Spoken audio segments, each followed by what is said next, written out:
예, 한반도의 갈등은 세계의 다른 어느 나라에도 있는 것입니다. 어느 나라든지 이웃 이쪽 나라 혹은 저쪽 나라하고 상대적으로 더 가깝게 하자는 그러한 세력들이 서로 다투는 것은 어, 항상 있습니다.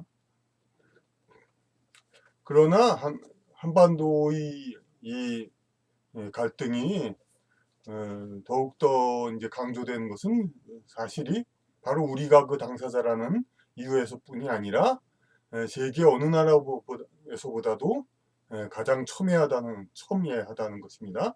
가장 심하고 그것이 또 이웃 나라에 미치는 영향도 크지요. 그것은 바로 우리 한국이 세계 유일의 어떤 이제 바로 그런 문제로 인한 말로는 이념이라지만은 사실은 그게 아니라 이제 대륙 세력과 해양 세력 그 이제 서로 다른 민족 뿌리 그런 쪽에서 어느 쪽을 더 가까이 할 것인가 하는 그런 문제입니다. 이제 그런 걸로 한반도는 가장 갈등이 심하고 그것이 또 이웃 나라에도 영향을 주기 때문에 세계 어느 곳 이상으로도 중요한 그러한 갈등 지역이 되는 것입니다. 한반도 좌우파의 대립은 해방 후의 정치 세력 대립, 6.25 전쟁, 그리고 근래의 한국 내 이념 대립으로까지 끈질기게 이어져 오고 있다. 이게 이른바 이념 대립이지만 그것도 역시 세력 대립이죠. 그러니까 이것을 단지 서구 공산 사상에 대한 찬반으로 1차원 선분상에서 분류함은 한계가 있고 갈등 치유에도 무효하다. 예, 한계가 있을 뿐만 아니라 갈등 치유에도 무효하다 이런 말입니다. 그러니까 그 이렇게 해서 서구 공산 사상, 서구에서 일어났죠. 그것을 가지고 우리가 이제 찬성하냐 반대하냐 이쪽은 사실 이 모호하죠. 이쪽에서는 자본주의라고 부르지만 여기서 꼭 뭐 자본주의를 신봉한다고 얘기하기도 그렇고 스스로는 자본주의 뭐 쓰긴 쓰지만 그렇게 강조 안 하죠. 그리고 민주주의는 여기서도 민주주의라고 하죠. 근데 뭐 자유민주주의, 자유민주주의 하는데 또 자유란 말이 그럼 또 우파의 전유물이냐면 그건 아닙니다. 자유하면 또 이제 이쪽에서는 어떤 얘기하냐면 자유? 뭐 강한 자가 더 자유롭고 약한 자는 자유롭지 못한 그게 자유냐? 그렇게 또 얘기할 수 있죠. 그리고 이제 진정한 완전한 진짜 또 정말 좌파 이런 이 부류들을 두둔하는 게 아니라 진정한 좌파의 경우는 이제 절대 자유주의, 그 아나키스트 그게 있죠. 그거야말로 이제 진짜 무정부주의 그게 진정한 좌파죠. 세상 모든 사람들이 다 도인 수준이 된 다음에 저기 그 군자가 아니라 성인에 가까운 때 그럴 때 가능한 사회제도이죠. 무정부주의. 그건 이제 저희 강의 아나키스트 아나키즘과 무정부주의에 관한 강의가 따로 있으니까 참고하시면 되고요. 근데 이건 1차원 선분상. 그러니까 누구는 좌파고 누구는 우파고 그리고 누구는 공산당인 거 아니다. 이런 거 얘기하면은 이쪽에서도 색깔론 얘기하지만 여기서도 도움이 안 되고 이걸로는 도움이 안 됩니다. 1차원 선분상에서는. 그러니까 적어도 이제 뭐 공간이 3차원 공간이 아니라도 적어도 평면 정도는 돼야죠. 그러니까 이쪽 사상, 이쪽 세력, 이쪽 세력, 이쪽 세력 이런 것들을 우리가 하나하나 그러니까 살피고 각 세력들의 이제 타협점은 무엇인가 이걸 봐야 되는 겁니다. 문화사를 중심으로 한반도에 누적된 갈등을 분석하고 그 해결 방안을 살펴보아야 한다. 하멜 표류기를 인용합니다. 하멜 표류기에 나타난 한국인의 생활 환경과 사고방식을 보면 조선의 조정은 하멜 이전의 박연 일행 등 외국인 표류자를 강제 귀화시켰다. 박연, 벨트브레이. 그러니까 하멜이라는 사람이 더 많은 사람들이 이제 표류해서 그렇게 있었는데 그 이전에도 같은 네덜란드 사람이 왔었던 거죠. 그리고 그 사람이 이제 조선에서 강제 귀화를 시켜서 박연이라는 이름으로 한국 내에서 이제 한국 사람이 된 거죠. 이제 이렇게 강제 귀화라고 했습니다. 그러니까 여기서 박연이라고 했는데 우리가 사실 그렇습니다. 이제 김씨, 이씨, 박씨 뭐 이렇게 해서 하는데 본이 어디냐 해서 처음에 우리가 생각할 때는 김씨, 박씨가 혈족이고 그 안에서 본이 그 본은 더 세분화된 혈족이다 그렇게 생각하기 되는데 하기 쉬운데 사실은 김씨, 박씨 해놓고 그 최씨, 정씨 있지만은 그 본을 가지고 그 혈족을 하는 것이고 같은 성씨는 의미가 없습니다. 그 글자를 그냥 갖다 썼다 뿐입니다. 제 근래 외국인 귀화자도 네가 아무개 마포 김씨, 중로 김씨의 시조다 하면서 이렇게 외국인 귀화자에게도 그렇게 하듯이 그러니까 이게 본이 오히려 그냥 혈족이 된 겁니다. 같은 정치라는 것은 전혀 혈족의 어떤 의미가 없습니다. 우리나라에서. 근데 조선 관리가 하멜에게 이제 박연을 소개한 거죠. 이제 통역을 시키게. 박연은 이미 한국에서 오랫동안 있었던 사람이니까 한국말도 알고 네덜란드 말을 이제 잊어버렸다가 몇십 년이 아니라 십몇 년인가 상당히 오래 한국에 있었다가 그랬으니까 처음에는 같은 네덜란드 사람을 이제 만났는데 그 말을 몰랐었던 거죠. 그러다가 한두 마디 하면서 이윽고 기억이 나가지고 통역을 하게 되었다고 합니다. 조선 관리는 하멜에게 이제 그러니까 하멜한테 앞에서 조선 관리가 박연을 데려왔습니다. 그래서 이 사람 어느 사람인가 이제 손짓을 했어요. 그러니까 물론 하멜도 간단한 한국말을 알았겠죠. 그래서 어느 나라 사람인가 그러니까 자기네 네덜란드 사람이라고 하니까 그게 아니라 이 사람 한국 사람이다 하고 이제 조선에서 말했습니다. 그러니까 조선의 체제에 들어와 있으니까 조선 사람이다. 그 사람의 인종이 어떻든 간에 그런 개념이 이미 그때 있었던 것입니다. 무슨 종족별로 국가가 돼 있다 그런 개념은 그때 없었다는 것이 여기서 증명이 되는 겁니다. 그때 당연히 서양인이라도 그냥 한국 체제 내에서 살고 있으니까 한국 사람이다. 이렇게 당연히 분명히 얘기를 했던 것입니다. 물론 이제 강제억류는 정당화하기 어려우나 물론 정당화하기 어렵죠. 외국에서 이 땅 조선으로 온 사람은 내보내지 않는다. 그게 한국의 정책입니다. 훗날의 최국 정책과는 또 대조적인 그런 이제 정책인데 강제억류는 이제 인권상 정당화하기 어려우나 우리 사회가 적어도 외국인을 배척하여 순수 혈통의 국가를 지키기 위한 의식은 없었음은 알 수 있다. 이것은 명백하죠. 강제억류, 외국 사람은 무조건 잡아서 이 나라 사람을 만든다. 이것은 인권상으로 문제가 있지만 외국인을 배척하고 우리는 순수 혈통의 한국인으로 하겠다. 그런 생각은 없었다는 것입니다. 하멜 표류기 나온 김에 더 얘기하면 하멜의 서술에 의하면 조선 귀족의 삶은 매우 부유하나 백성은 매우 빈곤하였다. 이제 그때부터 양극화는 있었던 것입니다. 그러니까 양반들 이제 고대 광실 기와집 그리고 백성 삶은 말할 필요도 없죠. 근데 왜 이렇게 생각했냐? 자기네 나라도 물론 빈부귀천이 있죠. 근데 그 시대에는 다 그런데도 그렇게 봤다는 건 특히 심했다는 겁니다. 그러니까 또 하멜은 중국을 거쳐서 왔으니까 중국을 또 이제 왔으니까 중국보다 우리 쪽의 귀족과 평민의 신분 차이가 심했음을 여기서도 알 수 있는 것이죠. 이제 중국도 한국이나 마찬가지로 이렇게 빈부 차이가 심했더라면은 그런 말을 굳이 안 했겠지만 중국은 이제 어쨌든 백성이라도 그럭저럭 살고 그러니까 당시 청나라는 상당히 부유했고 그리고 벽돌집이 있었고 그러니까 지금도 중국 가면은 오래전에 벽돌집 그런 거 빨간 벽돌집이 많이 있죠. 그러니까 그 지은 지가 오래된 거죠. 우리나라의 경우는 이게 70년대 그때는 이제 그냥 하얀 그냥 좀 부서지기 쉬운 그런 벽돌이었죠. 어떤 벽돌이었냐면은 그러니까 지금은 거의 볼 수가 없는데 옛날에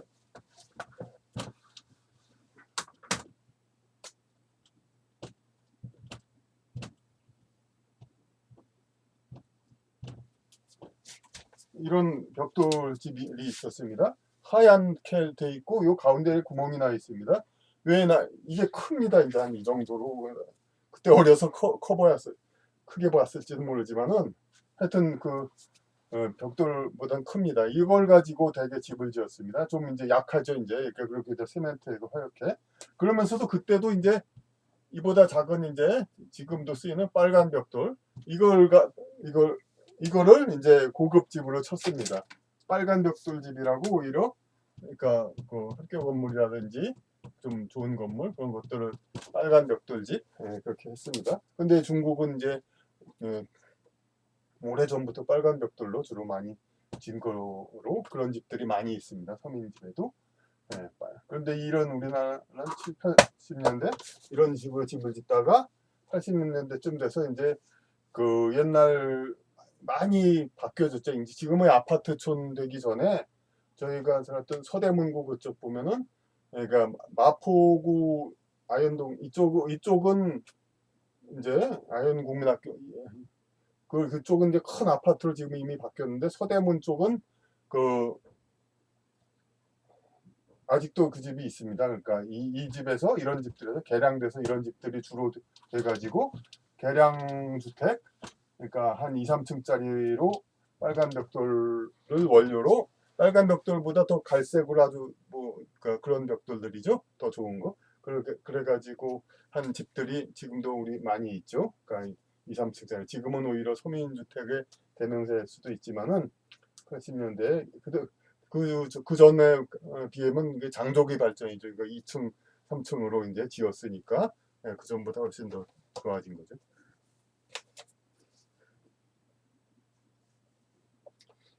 우리 관습과 문화가 중국에 관련이 깊다고는 하지만 뭐 당연히 관련이 깊죠. 이제 뭐 아니 뭐 그건 아무리 부인을 해도 그냥 우리 한국 사람은 이름 대부분이 중국 사람과 같은 석자의 한자로 돼 있고 뭐 그냥 뭐 기타 등등 그리고 뭐 특히 몽고 출신 뭐 그런 사람은 우리말 일부 말이 몽고와 비슷하다고 해서 그냥 막 송골매 같은 단어가 몽고라고 해서 몽고와 우리의 어?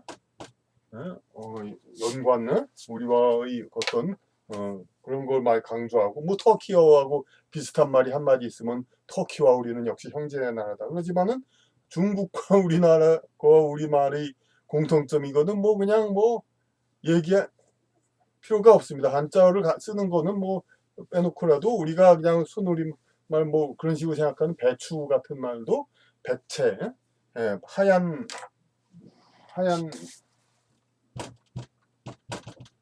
뭐 이렇게 쓰는 건가요? 예. 하얀 채소, 백채라는 걸로 중국어는 바이차이 뭐 그래서 배추란 말하고 비슷합니다. 그리고 우리가 글씨 쓰는 붓이라는 것도 그거를 그대로 한 거고. 그러니까 그런 이제 예, 일상 어화에서 굉장히 비슷하고 여기서 뭐 일일이 밝힐 수는 없지만 그러니까 우리가 동사, 형용사 이런 그 글에서도 이제 그 동사, 형용사를 용언이라고 하죠. 이런 명사가 아닌 이제 체원 몸체 체원이 아닌 용언에서도 그러니까 한자어가 굉장히 많습니다. 아이 배다 할 때 배는 배야 할 때 그 말이고 그러니까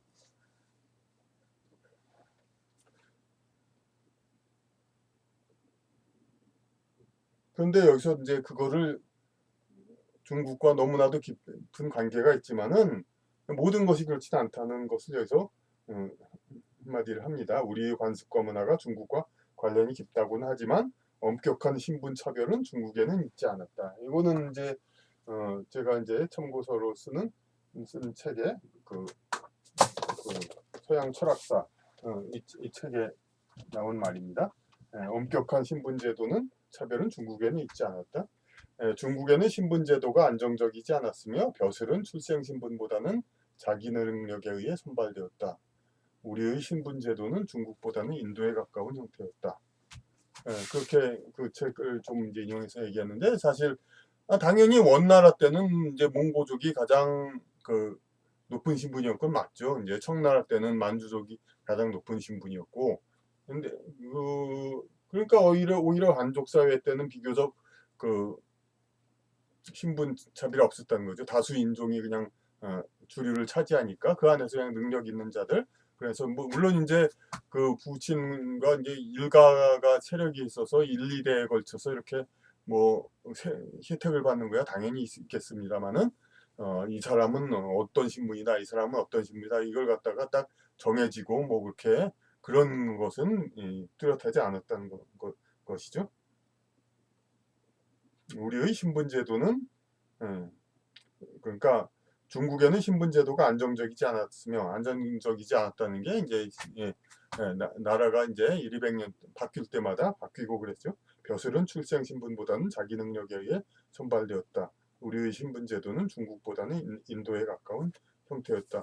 물론 우리나라도 이제 고려 때의와 조선 때와 이제 뭐 세력을 가진 계층은 달랐지만은 어찌 보면 또 고려와 조선 넘어갈 때의 드라마나 그런 걸 보면은 상당히 어느 정도 그 신분이 그대로 넘어간 거를 볼 수 있죠. 정몽주 뭐 어떤 그러니까 양반들이 뭐 몰락은 하지만은 그것은 이제 그거를 양반이라고 하지 말고 고려 귀족 사대부 그때는 그렇게 불렀죠. 그러니까 그 사람들이 조선 오면서 이제 뭐 세력을 잃기도 하지만 조선조에 협조하면 다시 영화를 누리고 계속 이어지고 그랬죠.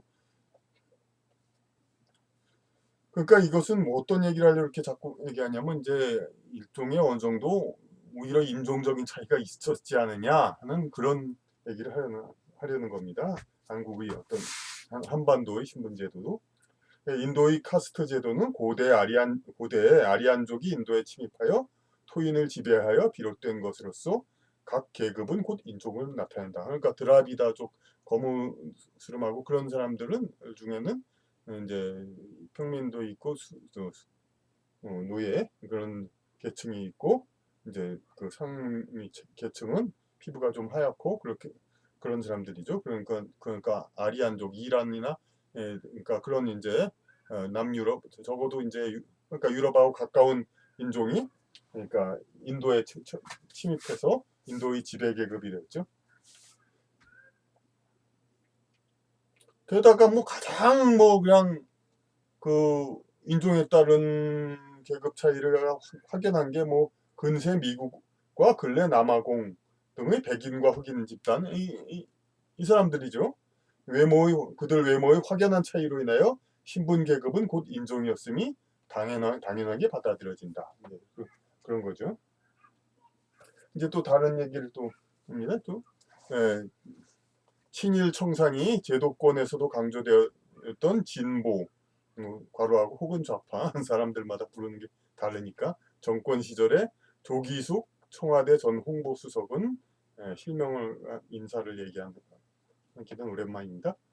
동학혁명의 마지막 격전지였던 공주 우금티에서 동학 유족들을 만나 자신의 증조부인 고부군수 조병갑의 행적을 사과했다. 이제 그러니까 뭐 자꾸 뭐 그런 얘기들 많이 있고 그냥 친일파 후손 뭐 어우가 후손 뭐 어쩌고 저쩌고 뭐 정치권에서 괜히 쓸데없는 논쟁들 하고 그러는데 그렇지 않고 그런데 아예 이제 동학혁명하면 그야말로 민중혁명의 대표적인 그런 이제 것인데 그걸 탄압한 사람이 바로 그러니까 저기 진보 정당의 주요 인사란 말이에요. 그러니까 이건 비판 좀 이제 뭐라고 얘기할 만하죠. 그런 사람들의 사고 방식으로는 애초에 진보 정당이라면서 그 표방에서 이제 세력을 이제 서로 이제 바꾸고 그러는 거 이유 자체가 여기서 누차 강조했듯이 사실상은 이제 종족 부류들 그런 거 그 차이 때문에라고 얘기할 수 있죠. 그러니까 종족의 차이니까 결국은 혈연적인 그 차이도 관계가 있고, 그러니까 그런데 이상하게 어떻게 그 진보 정치 과거에 억눌렸던 사람들을 억눌렸던 종족들을 대변하는 그런 이제 진보 정치 세력에 어떻게 돼서 과거 그러니까 그런 이제 탄압했던 세력의 그런 사람의 후손이 있는가? 이거는 충분히 이제 의문을 제기할 만합니다. 그래서 그 사람이 당사자가 또 이렇게 사과를 합니다. 몇 달간 아침마다 108배를 하며 동학혁명 과정에서 희생된 조상들의 영혼을 위로해왔다. 뭐 당연히 일본처럼 이제 일본도 물론 사과는 했죠. 전두환 대통령 때 일본 왕이 고개 숙여 사과했는데 뭐 그 사과 지금 세대는 다 잊어버렸죠. 그러니까 다시 사과하라 사과하라 그러는 건데 에, 어쨌든 근데 저기 이 조기숙 씨는 그냥 뭐 한치의 지체도 없이 이제 어, 그냥 사과를 했던 겁니다. 몇 달간 마침마다 108배를 하며 동학혁명 과정에서 희생된 조상들의 영혼을 위로해 왔습니다. 그렇게 말했겠죠. 그리고 한이 풀릴 때까지 계속할 것이라고 밝혔다. 바로 이겁니다. 한이 풀릴 때까지 계속할 것. 이게 이제 조기숙 씨는 이렇게 상대방의 한이 풀릴 때까지 계속 사과하겠다. 이것이죠. 이제 그런데 이제 마찬가지로 이제 일본한테 원한을 가진 사람들의 입장도 일본은 이제 우리가 그만해도 괜찮을 때까지 계속 사과해야 한다 이거죠. 근데 이제 다만 이제 좀 이 경우는 이제 개인이 충분히 사과할 마음이 있어서 사과하는 것이니까 반이 풀릴 때까지 계속할 수 있는데 뭐 일본에다 사과하는 거는 당사자들이 뭐 그런 사람들도 아니고 더군다나 지금 일본의 사람들 그리고 국가 체제적으로 자꾸 그러라고 하니까 이게 다 사과하라고 하니까 이게 좀 어렵긴 한 거죠. 또한 유족들이 박수로 받아들이자 이제 사과를 받아들인 거죠. 진심으로 감사드린다며 흐느끼며 눈물을 흘리고 사죄의 의미로 유족들에게 큰 절을 올리기도 했다. 이건 뭐 그냥 그야말로 그냥 뭐 아주 일사천리로 나갑니다.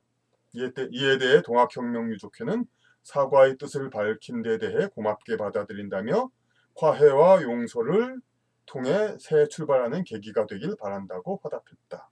하고 인터넷 뉴스 오마이뉴스에서 보도했습니다. 보도한 바 있었습니다. 근데 이게 참 뭐 하나의 미담이 될 수도 있지만은 지금은 어느 시대입니까? 지금은 이제 과거는 그렇게 과거 같으면 당연히 뭐 그냥 조상이 누구였다 이런 것이 뭐 이렇게 굉장한 자랑도 되고 허물도 되고 그런데 지금 민주사회이고 그러니까 모든 것 이제 하늘에서 이루어졌던 것이 땅에서도 이루어질 수 있도록 그러니까 많은 것을 땅에서 이루기 위해서 이런 그러니까 어느 사람이 대단한 사람의 아들로 태어났다거나 서민의 아들로 태어났다거나 이거를 하늘에서 정한 거에 대해서 우리가 크게 영향받지 않고 땅에서 얼마나 노력했느냐로 어떤 태도를 보이고 어떤 생활을 했느냐로 그 사람을 평가하는 그러한 시대 아닙니까? 땅에서 모든 것을 땅에서 중요한 것을 다 이루고 나기 전에 천상에서 어떤 사람의 자손으로 태어났냐 이걸 정한 거에 대해서 우리는 크게 이렇게 문제 삼지 않는 그게 바로 현대 민주사회 아닙니까? 하늘에서 많이 정했던 것을 땅에서 정하도록 하는 거. 그런 이제 신분제가 연좌제가 인정되지 않는 현대 사회에서 죄 없는 후손이 여기 죄 없는을 또 따옴표를 했는데 이게 그거는 뭐냐면 현생에선 분명 죄가 없죠. 물론 이제 뭐 이른바 수구꼴통 측면에서 보면은 이제 진보 좌파 정당 정치하는 것 자체도 허물이 될 수 있지만 그건 아니고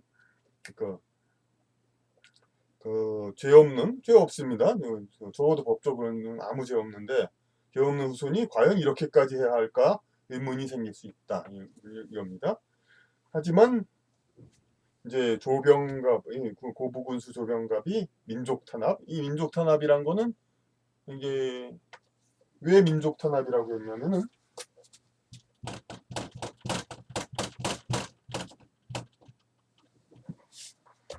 물론 동학혁명 때 진압하려고 외국 군대까지 끌어들였죠. 그러니까 이거 여기에 이제 정부의 그 체제에 이제 반항한 민족. 근데 이제 우리 민족하면 우리 한국 전체를 말하지만은 여기서 세부적으로 이제 민족을 해서 이제 동학혁명을 주도한 그런 활동한 그런 사람들을 주로 하나의 민족적처럼 얘기를 합니다. 그러니까 이 사람들 그 동학혁명에 참여한 사람들을 하나의 민족 단위로 여기서 얘기했습니다. 그래서 민족을 탄압해서 근데 그렇게 해서 결국은 집안이 융성했죠. 공을 세웠으니까. 예? 뭐 친일파 뭐 그런 사람들도 마찬가지듯이 예? 공을 세웠으니까 집안이 융성하니까 양반 집안 뼈대 있는 집안이라고 이제 뭐 그렇게 하고 어쨌든 간에 집안이 안정된 그 기반이 계속 이어져 오니까 공부를 하고 성공하고 출세하고 그러기에 여러 가지로 좋은 여건을 집안에서 받았죠. 예, 그러니까 조병갑의 민족 탄압을 얻은 집안 융성의 덕을 받아 그녀 자신이 출세하는데 보탬이 되었을 수 있으니 꼭 그래서 그랬다는 게 아니라 현실적으로도 사과의 여지는 있다. 그러니까 우리 현실적으로 지금 우리의 관점에서 봐도, 그러니까 그 우리 지상의 관점에서 무슨 뭐 영혼이니 그런 얘기하지 말고 그래도 여지는 있다 이거죠. 그리고 영적 관점으로는 다시 또 아까는 이제 현실적 관점, 영적 관점으로는 집안의 인연이 연결되었으며 그녀 자신이 뭐 좀 비약하면은, 왜냐하면 같은 집안에서 이렇게 계속해서 이렇게 태어납니다. 이 사람들이. 그런데 그 부모와 자식은 이제 생황애가 겹치니까 대개는 아무리 가까운 인연의 영혼이라 하더라도 거의 한 이제 그런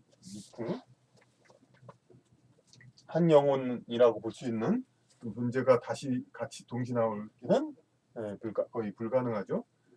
그러니까 여기서 태어났던 사람이 한 2대 혹은 3대 때 다분히 다시 태어날 수가 있는 겁니다. 이 집안, 특히 이 집안의 전통, 어떤 여건이 계속 이어졌을 때 이 집안에서의 어떤 영적인 커리큘럼, 그거를 계속 수업을 받기 위해서 계속 이 집안을 택할 수가 있는 겁니다. 그러니까 이 집안의 2대, 3대, 4대 그걸 터울로 해가지고 어, 나타나죠.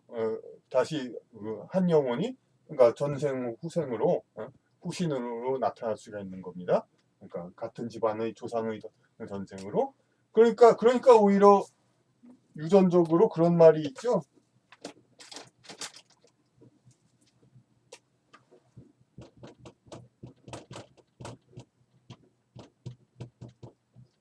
격세유전이라고 해서 세대를 건너뛰어 가지고, 그러니까 곧바로 아버지 아들이 크게 닮는 일은 별로 없고 한 3, 4대 지나서 그래서 어떤 조상하고 아주 비슷한 사람이 그 집안에 또 나타난다, 이런 그런 경우가 좀 있습니다. 그래서 이 격세유전, 에터비즘 뭐 이렇게 영어로 뭐 그런 말도 있는데 영어가 별로 뜻이 오지도 않네요. 그러니까 다른 단어하고 연관된 단어가 없으니까. 그러니까 격세유전이란 말이 있는 거. 그러니까 유전적으로 이렇게 나오지만은 오히려 이런 이제 영적 관점에서 이게 더 격세유전이 설명이 될 수 있습니다. 그래서 오히려 그냥 이렇게 누구죠? 이름이 조기숙, 이 사람이 조병갑의 뭐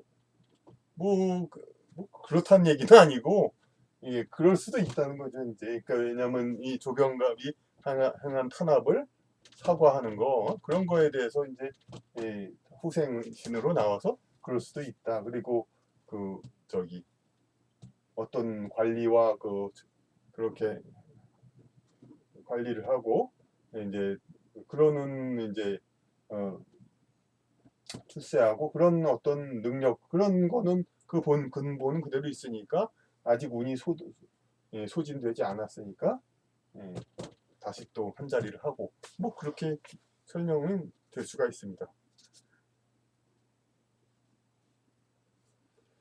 그래서 영적 관점으로는 집안의 인연이 연결되었으며 그녀 자신이 조병갑의 환생으로서 전생의 죄를 사과하였다는 비약적 추측까지도 가능하다. 뭐 그렇다는 건 아닙니다. 음, 그렇고 아니고가 또 중요한 게 아닙니다. 그러니까 우리 저기 외국의 그런 이제 그 책들에서도 보면은, 그러니까 전생 그런 걸 하는 심리 치료사 정신과 의사한테 자꾸 그런 걸 문의하는 사람이 있어요. 우리 태어난 손자가 그 아들, 우리 아들 손자, 그러니까 할아버지 손자가 근데 할아버지하고 너무 비슷해요. 이거 할아버지의 전 후생 아닙니까? 그거 좀 알아봐 주세요 하고 자꾸 물어봐요. 저는 이제 그 저기 최면 치료사한테 치료 의사한테. 그래서 근데 그거를 마스터한테 물어보면 그 대답해 주시나 딱 부러지게, 예? 그렇게 안 한다는 이겁니다. 너는 손자를 사랑하냐 아들을 사랑하냐, 그러면 됐다. 뭐 그렇든 아니든 뭔 상관이냐, 이렇게 대답을 했다고 합니다. 그러니까 중요한 게 아닙니다. 중요한 건 그러니까 어떤 흐름, 인간사가 어떻게 되고 이렇게 설명을 하는 것이, 이런 설명이 이제 논리적으로 우리가 세상은 이렇게 진행되고 이렇게 대처해야 되는구나. 그걸 우리가 깨달으면 되는 겁니다. 세상의 일이 외피적으로 인정하는 물질적인 것만이 전부가 아님을 고려할 때 충분히 의미가 있다. 이거는 그냥 설명한 겁니다. 물질적인 법적으로 우리가 법에서는 당연히 현생의 모든 것만이 고려 대상이 되죠. 법에서 무슨 뭐 그런 거 누구를 어떤 최면 체료 누구를 어떻게 했더니 누구를 이제 불러냈더니 혼을 불러냈더니 저 사람이 날 죽였더라 해서 그렇다. 그런 것이 물론 증거는 될 수가 없죠. 그런데 혹시 최면이나 그런 이제 초혼을 해가지고 어떤 단서를 줘가지고 그걸 가지고 근거를 가지고 수사를 해가지고 물적 증거를 찾아낼 수는 또 있죠. 그런 어쨌든 우리 현실 사회에서는 물적인 바탕에서 모든 이제 어떤 결론과 어떤 구속력 있는 결론 같은 거는 그걸 바탕으로 해야 되는 것이 이제 세상이 이제 제대로 가기 위한 그런 원칙입니다. 그러니까 뭐 사실이든 아니든 청와대에서 구술했다 이런 거 같은 거는 이제 만약에 그랬다면 그건 참 잘못된 거죠. 이제 그런 거. 기도는 할 수 있을지 몰라도 거기서 뭐를 구체적으로 원한 거를 하는 것을 너무 크게 이렇게 공식적으로 할 수는 없겠죠. 예. 이러한 일이 비단 생생한 기록으로 남은 근세의 일일 뿐일 수는 없다. 전생의 업보를 풀려고 환생하는 시기는 일정하지 않다. 영원기에서 보기에 지상의 시간은 아무 상관이 없기 때문이다. 그러니까 지금 이제 동학혁명 얘기를 했는데 동학혁명뿐만 아니라 일제시대도 이미 70년이 지났습니다. 그러니까 그때 살던 사람은 지금은 없다고 봐야 합니다. 그러니까 그런데 그런 거 가지고 자꾸 현재 우리가 살고 있는 사람끼리는 과거에 누가 잘못했으면 그걸 빨리 그걸 사과하고 어떻게 하고 가해자 피해자가 분명히 구분되어 있는데 먼저 히틀러와 그 유대인의 그런 강의에서도 얘기했듯이 그 가해자 피해자는 서로 바꿔 태어날 수 있고 그렇습니다. 그러니까 그걸 가지고 가해자와 피해자의 관계를 자꾸 그냥 집단화하고 이렇게 하는 거 이런 것이 옳지 않은 겁니다. 그리고 여기서 또 말하는 것은 그런데 70년 전 그것도 잊지 않다 이렇게 얘기한다면은 100년 전, 1000년 전도 마찬가지라는 겁니다. 왜냐하면 영혼계에서는 시간 상관이 없죠. 우리의 그 시간이. 그러니까 우리가 뭐 일제 때 많이 고통받았다 침략 때문에 고려 때 몽고와 연합해가지고 일본에 쳐들어갔죠. 침략했죠. 한 고려에서. 그런 것들도 다 그때 사람이 아무리 지금 없다 하더라도 그거는 영계에서는 그대로 남아있는 거죠. 그러니까 여기에 한 예를 하나 나와 있습니다. 그러니까 아예 예를 들었습니다. 마이클 뉴턴 박사의 영혼 연구 사례에는 기원전 2000년 시대에 홍해 지방에 족장으로 있었던 남자가 있었다. 흉년이 들어 백성이 굶주렸다. 이때 그의 어머니가 곡식 창고를 무단으로 개방하여 굶주린 자들에게 나눠주었다. 이거는 저희가 과거에는 우리나라도 뭐 그런 얘기들 많이 있죠. 곡식 창고가 있는데 백성들이 굶주리고 그러는데 곡식 창고 몰려가서 열어서 그랬죠. 근데 곡식 창고를 왜 그냥 굶주렸는데 왜 우리 지금 생각으로는 굶주린 백성에게 당연히 줘야지 왜 그러냐 생각하지만 이쪽은 말 잘 듣는 사람한테만 주고 그러기 위해서 백성을 다스리기 위한 목적으로 곡식을 식량을 그랬단 말이에요. 그러니까 이 다르죠. 이제 지금 옛날에는 체제를 유지하기 위해서 식량을 그 어떤 다스리는 그거 마치 지금 회사에서 사장이 직원을 부리는 게 월급으로서 그 사람의 생계를 이렇게 함을 생계를 다스림으로써 그 사람을 다루듯이 그 국가 권력, 지방 권력이 다 백성들을 식량으로서 다스렸죠. 그러니까 근데 지금 시대에는 그게 불가능하죠. 이제 그 식량으로 다스린다는 게 굶주렸는데 밥을 안 준다는 게 그러니까 이제 남은 게 인간의 욕망이 뭐라고 합니까? 인간의 필수적인 게 식욕, 성욕하고 명예욕. 뭐 의식주라지만은 의식주는 다 요 식욕에 들어가는 겁니다. 살기 위한 그런 거 의식주. 그 다음에 그 살면서 이게 성욕 그 욕구가 있고 그러면서 남들보다 성공하려는 그런 물론 이게 성취 이게 되어야 이것도 되고 이게 되어야 이것도 되고 뭐 그런 게 있죠. 물론 이게 있으면서 이거를 무시하는 사람도 있지만은 특히 여자의 경우는 이거는 별로 중요하지 않죠. 그러니까 이 세 가지가 어쨌든 정도의 차이는 있지만은 인간이 이제 욕구를 하고 있는 그런 겁니다. 근데 지금 이 식욕을 가지고 물론 더 말 잘 되는 사람이 더 부유하게 생활해서 더 좋은 걸 먹게 할 수는 있지만은 이 생존을 위한 식욕 자체 그걸로 이제 사람을 절박하게 한 상황에서 부릴 수 있다는 거 이런 거는 지금은 생각할 수 없죠. 그래서 식욕은 민중을 부리는 거에서 제외돼 있고 두 가지만 남아 있죠. 그러니까 명예욕 이제 이건 당연히 뭐 자기 말 잘 듣고 그래 체제에 순응하고 따라야 그래야 이제 성공시켜준다 이런 거니까 출세시켜준다 이거니까 당연히 있는 거고 그리고 이게 그런데 출세할 생각 없고 그냥 생활 자체로 만족하는 대다수의 민중은 어떻게 다루냐? 그러니까 그것이 성욕이죠. 그래서 그래서 민주사회가 되면서 될수록 더 그러니까 이상하게 물론 이제 명분은 여성의 권익을 강화한다는 거지만 이렇게 성에 대한 고삐를 더 조이게 되죠. 이제 그렇게 해서 성을 대상으로 민중을 다스리는 민중이 쉽게 성을 해결하고 그러면은 민중을 다스릴 수가 없으니까 성을 웬만해서는 좀 해결 못하게 특히 남자들이 더 여자보다는 더 그 체제에 더 위협적이고 체제 유지에 중요하니까 남자들에 대해서 이것이 볼모가 되죠. 그래서 남성들에게 그러니까 성의 해소를 너무 이제 쉽고 그냥 편하게 해결되지는 못하게 하는 그러한 체제들이 이제 선진국이라고 자처하는 그런 나라에도 적어도 아직도 있습니다.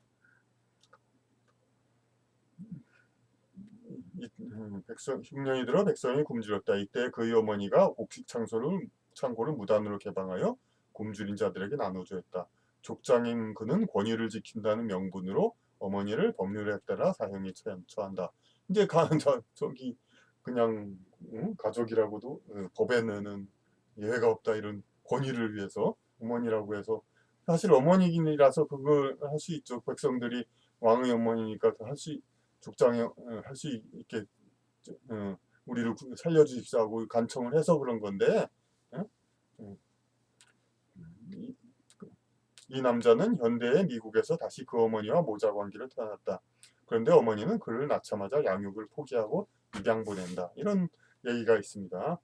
그러니까 비록 어머니는 피치 못할 사정에 슬픈 마음으로 아이를 포기하는 형식을 취했지만 훗날 자신을 해할 수 있는 아들을 멀리하고자 합니다. 그러니까 우리 얘기 보면은 진짜 그런 우리 극악한 범죄 얘기 보면 그런 얘기들 있죠.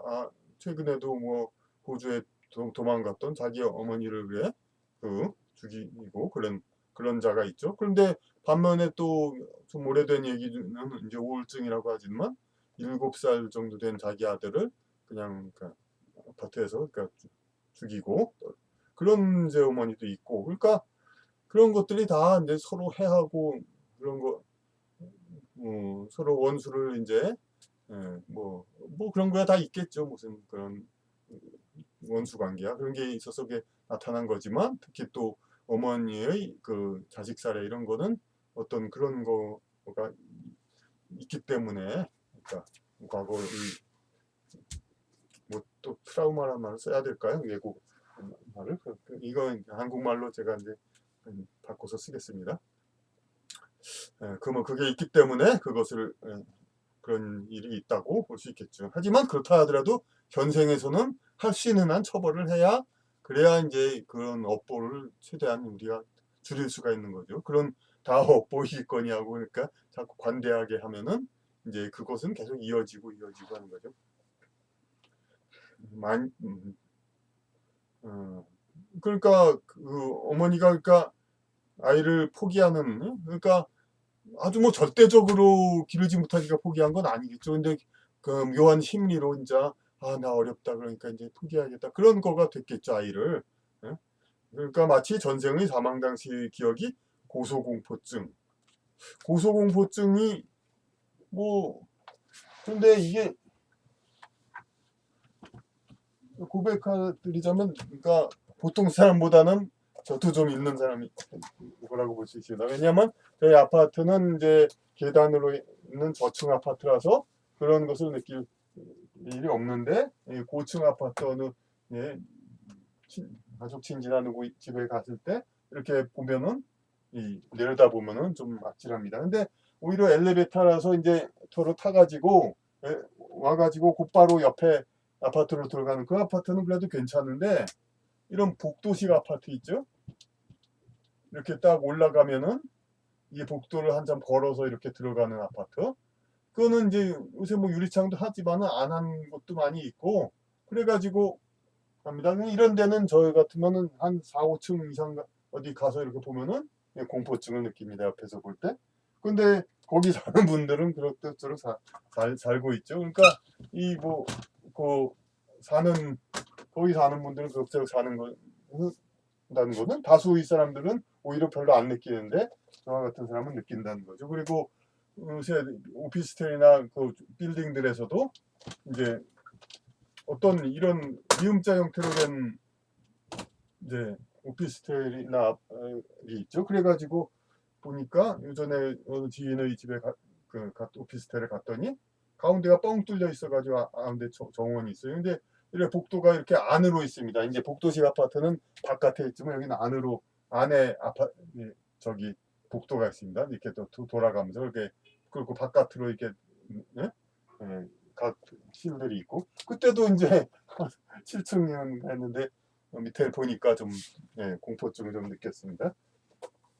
그런데 또 사람들 중에서는 유난히 고소공포증이 없는 사람이 있죠. 그 외국에 무슨 뭐 아찔한 그 사진을 찍는 그런 사람들은 그렇고, 우리나라에서도 제가 이제 근래 얼마 전에 이제 그 페이스북에서 채팅했던 사람인데, 이렇게 산에 이렇게 해가지고 여기다가 밧줄 놓고 이제 산 가운데다가 이렇게 여기서 앉아서 놀죠 이제. 그리고 여기서 식사도 하고 잠도 자기도 하고. 근데 이런 걸 하면서 뭐 별로 안 무섭대요. 그러고 그 얘기를 직접 했습니다. 저기 떨어지는 꿈 같은 거 없으냐. 떨어지는 꿈을 안 꿨대요. 저는 떨어지는 꿈 몇 번 꿨습니다. 그러니까 저희 같은 사람은, 그러니까 그런데 떨어진 꿈을, 그러니까 전생에 추락사의 경험이 없는 사람은 이런 이제 고소공포증 같은 게 예? 그러니까 보통 사람은 이제 약간 조금만 있고, 그러니까 아까 말씀드린 이제 복도 아파트나 그런 정도에서는 별로 없고, 그런데 아주 보통 사람이라도 이 정도라면 좀 공포를 느끼죠. 이제 너무 심한 곳이면. 그런데 그런 데서도 안 느끼는 거, 유난히 이런 걸 즐기는 사람들, 그런 사람들은 이제 그런 전생 경험이 없기 때문에 그렇다고 설명할 수 있습니다. 마치 전생의 사망 당시의 기억이 고소공포증, 퇴소공포증, 피해소, 갇혀있는 공포증, 피해망상 등의 정신적 질환을 유도하듯이 어머니의 잠재 심리에는 아들에 대한 피해망상이 있었다. 아들은 생모를 살해한 자로서 이제는 생모와 함께 살지 못하는 업보를 받았다. 그런데 이건 뭐 특별하지 않은 얘기입니다. 그러니까 뭐 뻔한 뭐 너무나 흔한 얘기. 그런데 이게 언제냐면은 한 5천 년 전이었다 이겁니다. 이제 그러니까 이 시기가 그러니까 그러니까 왜 거기서도 그 말에서도 나오듯이 마이클 뉴턴 박사의 그 대담에서도 왜 5천 년 전의 일 가지고 지금 그러냐 그러니까 그건 영적 세계에서는 아무 상관이 없다고 그러니까 그건 그렇습니다. 그러니까 지금 그러니까 그 좌파 우파 진보 무슨 촛불 이렇게 막 싸우고 이런 것도 겉으로는 뭐 일제시대의 어쩌고 그거 가지고 이렇게 많이 그러지만은 사실 그 근저에는 조선시대 양반상민, 고려시대 뭐 몽고족 침과 그 침입 그리고 그냥 뭐 노예와 고려시대엔 노비 제도 그런 거 있었죠. 노예 제도들 그 서름들 그리고 신라 뭐 그 백제와 신라와 백제의 싸움 그 이전에 무슨 족장들 시대에 많은 거 그리고 또 더 거슬러 올라가서 환웅이 그러니까 그 한반도에 와가지고 어, 환웅이 한반도에 와서 어떻게 했죠? 그러니까 저기 그 뭐 하늘에서 삼천 군사를 내려와서 백성을 잘 살게 해주고 홍익인간 해주려고 내려왔다.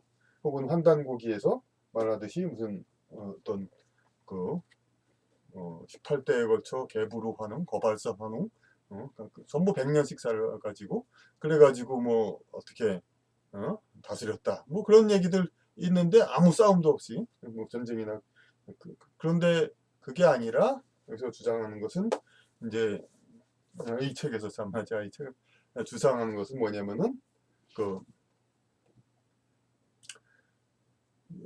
고물 토템으로 하고 고물 섬기는 나라 어떤 신앙으로 하는 부족 호랑이를 신앙으로 하는 부족 이 한반도에 있었는데 그들을 이제 대륙에서 좀 힘을 기르는 문명이 더 발달한 그런 민족들이 삼천 군사 데리고 와가지고 왜냐하면 자기네 본토에서는 그 자기네 본토에서는 이제 더 이상 귀족 왕족의 자리가 없기 때문에 이제 서로 경쟁해서 대륙도 서로 통합을 하죠. 이렇게. 그러니까 자리가 점점 없어지죠.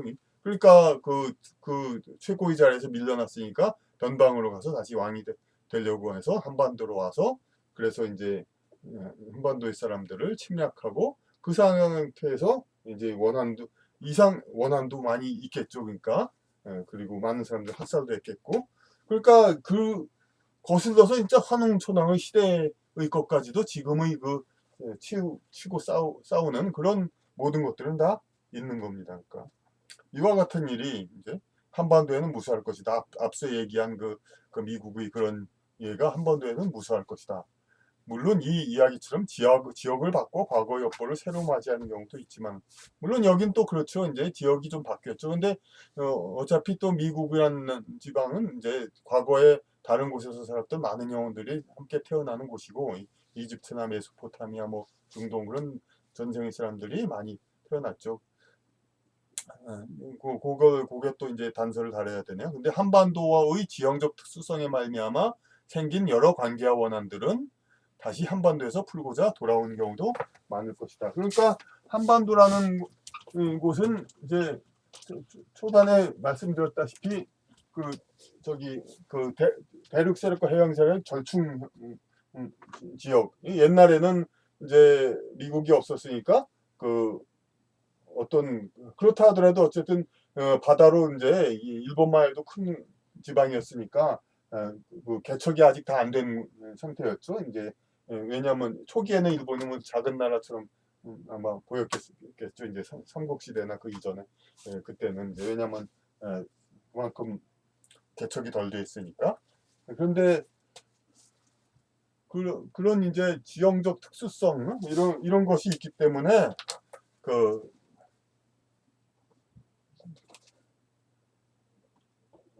여기 강자가 이쪽을 차지해가지고 지배계층이 됐고 여기서 또 밀려나거나 그런 쪽이 또 여기 와가지고 지배계층이 됐죠.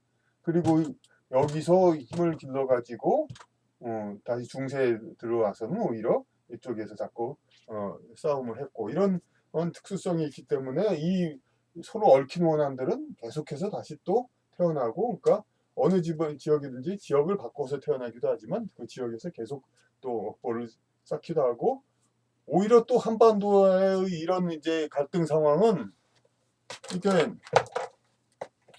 상당히 또 외국의 어떤 외국에서 가진 갈등을 한반도에서 풀기에 더 좋으니까 그런 것들도 많을 겁니다. 이제 그 인디언도 그렇고 뭐 어느 뭐 아프리카도 그렇고 토착 민족이 침략 세력한테 이제 그 핍박을 받아서 삭살당하고 그렇게 해서 삶의 터전을 잃고 그런 일들은 많이 있었으니까 그 원한을 푸는데 정작 아프리카나 미국 같은 데는 좀 이제 양상이 달라져 가지고 그거를 풀기에 적합하지가 않아요. 근데 한반도처럼 이제 어떤 과거의 피압박을 계기로 과거의 어떤 압박 계층한테 이렇게 큰 소리를 칠 수 있는 그런 여건을 진 곳이 아마 많지 않을 것 같아요. 그러니까 한국이란 나라, 대개의 세계의 어느 나라, 대개 과거 식민지였던 나라들은 오히려 월남은 프랑스하고 오히려 좋은 교류를 맺고 잘 지내고 있고, 인도는 영국하고 영연방으로서 같이 잘 지내고 있고, 대만만 해도 그냥 일본하고 잘 지내고 있고. 그런데 한국처럼 이제 그 구실로 과거의 피압박적인 한을 할 수 있는 곳이 없죠. 한국만이 거의 유일하게 이게 과거 이 상황을 가지고 계속해서 싸움을 걸고 일본과 그러고 있죠. 그러니까 오히려 과거의 다른 지역에서 피압박 민족으로서 서름을 받았던 사람이 그 한을 풀고 그러기 위해서는 오히려 한국에서 한국 사람으로 태어나서 일본에 대해서 과거 자기 전생이 아니더라도 그럴 수 있는 여지가 많을 겁니다. 그러니까 오히려 이 책을 쓸 때는 오히려 이제 이 예로 든 거는 바깥에서의 한을 푼 거, 미국의 경우는 이 바깥 외지에서 생겼던 원한을 가지고 온 건데, 한반도 것은 오히려 미국이 바로 그런, 여기 미국이라는 특성 지역하고는 아무 상관이 없죠, 하기야. 그렇지만은 특정 상황하고는 이 모자의 현생에서의 그, 그 현생에서의 그 고응, 그 업보를 상쇄하는 것은 상쇄하는 형식. 어머니가 아들을 포기한 건 미국이라는 상황하고는 아무 상관이 없지만, 그런데 이제 여기서 이랬듯이 여기서 이 예를 들었는데 한반도에도 무수할 것이다. 근데 이 앞서든 얘는 이제 시간은 이 관계없이 그렇게 업보를 풀려 온다는 거고, 지역을 바꿔는 예이기 때문에 한반도의 과거를 가지고 이제 얘기하는 거에 오히려 이제 적합한 100% 적합한 예가 아닐 수도 있다는 걸로다 여기다 변명을 했는데, 오히려 한반도라는 지역의 특수성 때문에 한반도의 과거의 그러니까 환웅천황이 토착민을 학살하고 탄압한 이런 업보는 물론이고, 과거 아프리카나 이제 미국, 이제 인디언들, 그리고 영국,